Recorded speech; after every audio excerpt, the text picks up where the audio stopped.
가석방된 이재용 삼성전자 부회장의 경영 활동이 취업 제한 법규를 어긴 건 아니라는 박범계 법무부 장관의 해석을 두고 잡음이 이어지고 있습니다. 특히 박 장관이 무보수, 비상근, 미등기 임원이라는 세 가지 조건을 언급해 재벌들의 꼼수에 명분을 주었다는 비판이 나오고 있습니다. 나혜인 기자입니다. 저에 대한 걱정, 비난, 우려, 그리고 큰 기대 잘 듣고 있습니다. 열심히 하겠습니다.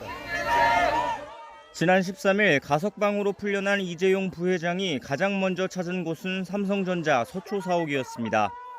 예상보다 빨리 경영 활동을 재개하려 한다는 관측에 취업 제한 위반이라는 지적이 이어졌지만 박범계 법무부 장관은 문제 없다고 일축했습니다.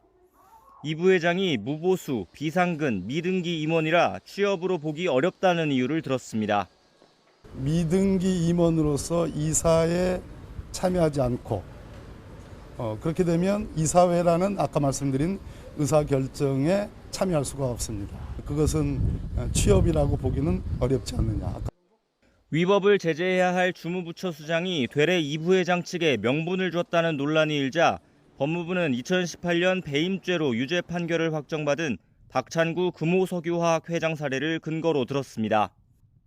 취업 제한 대상은 등기이사처럼 상법이나 회사 정관에 따라 권한이 부여되는 사람이라며 형식적인 직함만 가진 이 부회장은 경우가 다르고 지난해 대표이사에 취임하려고 했던 박 회장은 제재했다고 강조했습니다.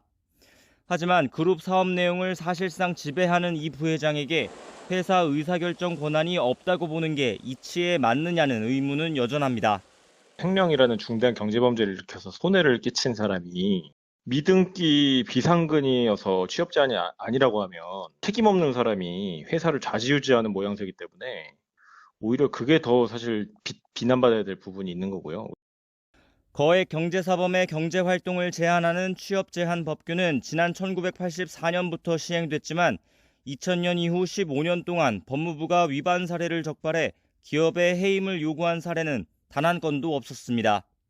이후 횡령죄를 확정받았던 SK 최태원 회장이 이 부회장과 비슷한 논란을 겪었지만 사면돼 없던 일이 됐습니다. 지금 법무부 해석대로라면 이 부회장은 사면을 기대할 이유도 애써 취업 제한 해제를 신청할 필요도 없습니다. 박범계 장관은 이 부회장의 경영 참여가 백신과 반도체 문제 해결을 기대하는 국민 법감정에 부응한다고 했지만 안 그래도 유명무실했던 법규에 좋지 않은 선례를 더했다는 비판을 피하기는 어려워 보입니다. YTN 나혜인입니다.